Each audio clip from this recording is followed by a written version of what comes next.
When Ilia was 5, he had a sweet dream. In the dream, his mom smiled and walked toward him from the dark, gently squatting to pull him into a hug and kiss. Then she tenderly took his hand to the living room, knelt, and began to pray softly. Just then, he thought he heard a call and snapped his head toward the door. To his surprise, he saw another him staring at them with envy. The boy woke with a smile, his first sight the flowers swaying on the windowsill in the breeze. Everything was perfect, but his mom was nowhere in sight. Ilia panicked, barefoot, and rushed into the living room, searching every inch for his mom, under the table, behind the curtains, out in the yard. He searched every corner of the manor and asked everyone he crossed paths with, but he never saw the one he loved so deeply. His father leaned on the windowsill, his sad eyes making Ilia even more anxious. He ran wild across the fields against the wind, yelling "Mom" at the top of his lungs. But his voice seemed to die in the wind,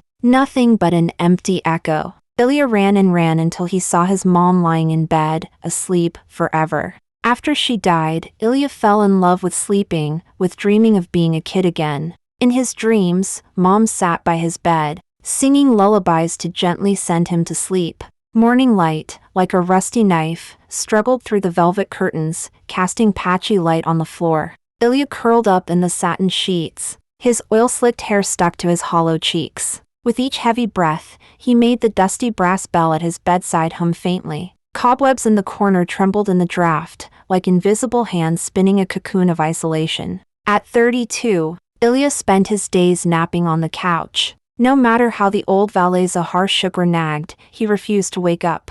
The only blessing was that his parents had left him a large estate and 350 serfs, allowing him to continue his wasteful life in St. Petersburg. One day, Zahar brought back 2 explosive pieces of news. First, the landlord was demanding rent or they would be evicted. The second was that the butcher would no longer extend credit, as they hadn't paid in 3 months. Ilia instantly sobered, recalling the manager's letter saying the harvest was poor and he'd receive 2,000 rubles less. This boy who only wanted to sleep was now finally worrying about money. So Ilia planned to write a proposal to improve the estate management, but half an hour after breakfast, he still hadn't started. Ядовитый ты человек, что такое другой? Знаешь ли ты, что такое другой, а? О, батюшка, томить ты меня жалкими словами. Ну разве я другой? Да я на всю свою жизнь ни разу себе чулок на ноги не натянул. The more Ilia scolded, the more he cried like a kid. Zahar's heart broke at the sight. He dropped everything he was doing to comfort the sobbing Ilia, who was acting like a child. He had raised Ilia since he was a child and treated him like his own son. He couldn't bear to see him so sad. From then on, Ilia could have anything he wanted, even the stars in the sky, if he asked. A gentle, pleasant numbness washed over his body. But Ilia was not truly asleep. The anxiety of having accomplished nothing overwhelmed him. Even though he had decided to be a worthless slacker, he couldn't help comparing himself to others. He simply buried his face deeper in the pillow, relying on the precious memories of his mother to get through his lazy life.